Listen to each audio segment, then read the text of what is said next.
In this video I'm going to show you how to change the date format in Google Sheet.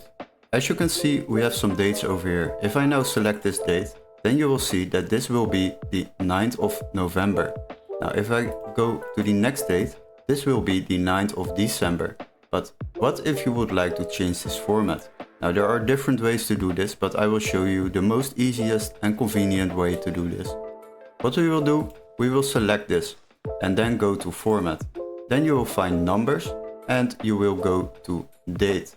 And as you can see, we have now changed the format, but we would like to change it to another date format. So what we will do, we will go to format again, then to numbers, and there you will find custom date and time.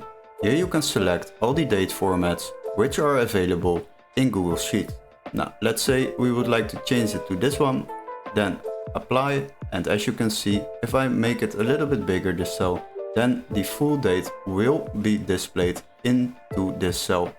And this is basically how you change the date format in Google Sheet.